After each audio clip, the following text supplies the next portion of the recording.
Kính thưa quý vị, chúng tôi xin hân hạnh trở lại với quý vị trong cái chương trình Fake ID cũng như là Identity Theft. Thì phần sau chúng tôi sẽ nói về vấn đề ăn cắp lý lịch. Anh Tom có thể hỏi ông Lauren về vấn đề ăn cắp lý lịch. Cảm ơn chị. Well, thank you for, we're back again. Before the break, we spoke about identity fraud and how people fake identity. Now I want to talk about identity theft. How people are able to steal your identity. What can an individual do to prevent that or hope to counteract that, or your suggestions? Be very careful about what you and how you share your personal information. Most valuable is probably your Social Security number. You never want to share your Social Security number unless you're absolutely sure that the person you're interacting with is legitimate. Very, very few times would you need to share your Social Security number over the phone or with someone that you don't know, or a business. If you're in a bank and the bank asks you for your Social Security number, that's okay. But if you're on the phone, if you're on a computer, be very, very cautious and make sure that you're interacting with a legitimate business in a legitimate way. That's number one, is a Social Security number. Chúng tôi có hỏi rằng là làm sao để có thể tránh cái trường hợp mà bị ăn cắp lý lịch. Thì ông nói rằng là cái việc đầu tiên hết chúng ta phải bảo vệ cái số an sinh xã hội của chúng ta. Cái số an sinh xã hội không phải là lúc nào người nào gọi qua điện thoại để chúng ta có thể cho người ta cái số an sinh xã hội, mà việc đầu tiên chúng ta phải coi cái người đó, nếu chúng ta là cái người gọi vào thì nó khác. Còn nếu người nào gọi cho chúng ta hỏi rằng cái số điện thoại, số an sinh xã hội, thì xin quý vị cẩn thận là không bao giờ cho qua cái điện thoại. Và trừ phi nào quý vị tới nhà băng, hoặc là quý vị là người đặt ra cái câu gọi là gọi điện thoại, người bắt đầu cái điện thoại đó thì mới có thể cho. Nhưng mà luôn luôn đó là cái đầu dây đầu tiên hết để mình bị mất cắp lý lịch. In my business, and I'm sure everybody uses emails, right? I get hundreds, and some people get thousands of emails on a weekly basis. And we get all these things called phishing, or get information through emails and email scams.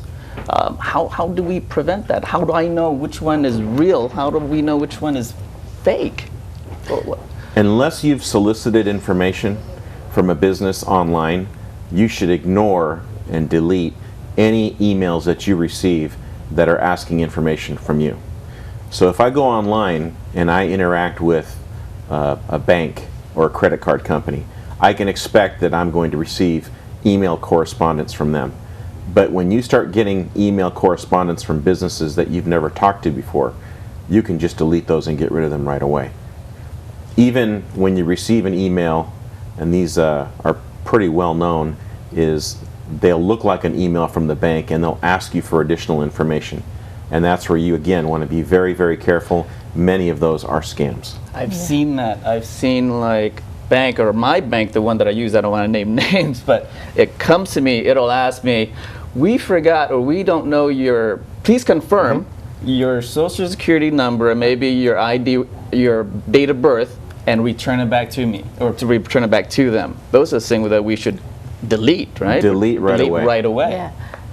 Ông có nhắc nhở chúng ta rằng là mỗi lần khi quý vị nhận được những cái email mà hỏi cái số an sinh xã hội, hỏi bất cứ một cái tin tức cá nhân của chúng ta, thì chúng ta phải nên đừng có để ý tới và bỏ nó đi, delete hết đi, đừng có trả lời. Tại vì thường tất cả những nhà băng nào hay là tất cả những cái cơ quan công quyền nào hay bất cứ một cơ quan, nếu mà chúng ta không phải là người hỏi thì chúng ta không nên trả lời. Tại vì cái đó là cái đầu tiên hết, người ta sẽ ăn cắp lý lịch của quý vị. Cho nên khi quý vị nhận được cái email nào mà không phải do chính quý vị chủ động, thì xin quý vị hãy delete đi và đừng có để ý tới và không có trả lời. Tại vì thường tất cả những nhà băng hoặc là tất cả những cái cơ quan công quyền, họ không bao giờ họ gửi qua email để họ hỏi những cái tin tức cá nhân của quý vị. So let me ask you, do you have any other suggestions that what we should be looking out for from, not just from our ID, from our credit card? Now things are so digital now. People can just pass by your wallet and just steal stuff from you. Well, what are some of the options that we got? Well, it's important to keep track of your accounts as closely as you can.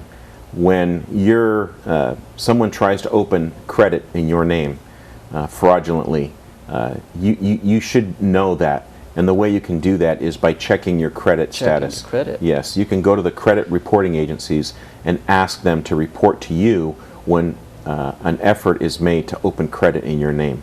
That way they can contact you and say, someone is trying to open credit at this furniture store. Is that you? And then you can say, yes, it's me, or you can say, no, it's not me. Stop that right now. These are notifications from the credit company that you contact them to set it up? Yes, and most companies allow that and make it available to their customers so that they'll be notified, and that way you can stop the fraudulent use of your credit. Once someone obtains your credit information and is able to open lines of credit in your name, it becomes very difficult to stop and make good later. Right. Kính thưa quý vị, thì quý vị theo ông đã khuyên chúng ta nên luôn luôn để ý tới tất cả những cái vấn đề trong những cái hồ sơ lý lịch của chúng ta, cái hồ sơ tín dụng của chúng ta.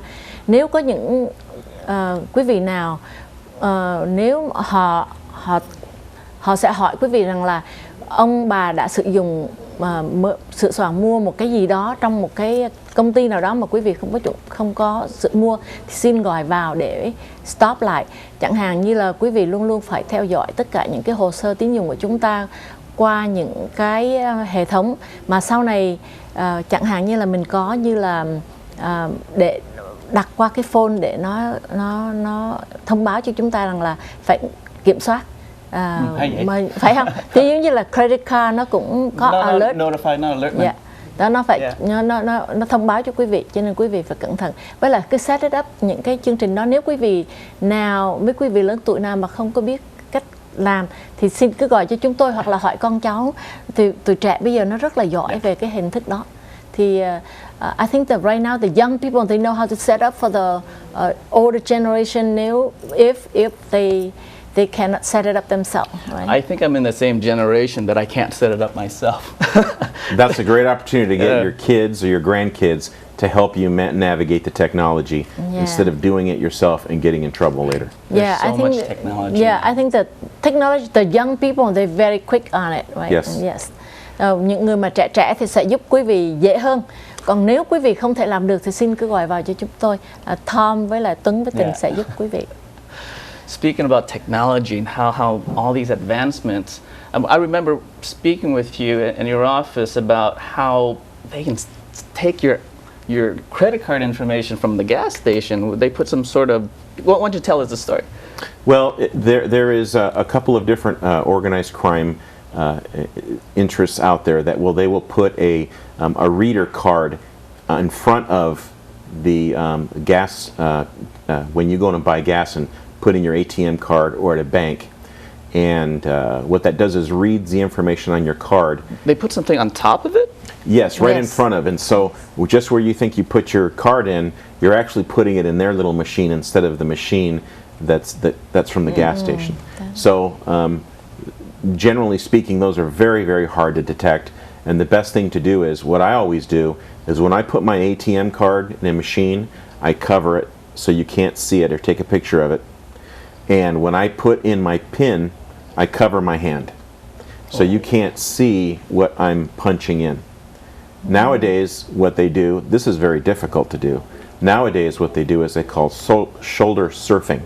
So they're literally looking over your shoulder, watching you put your PIN at the store or at the bank, and then they have your PIN number, and then they can steal your information that way. So you want to cover your hand. Cover it.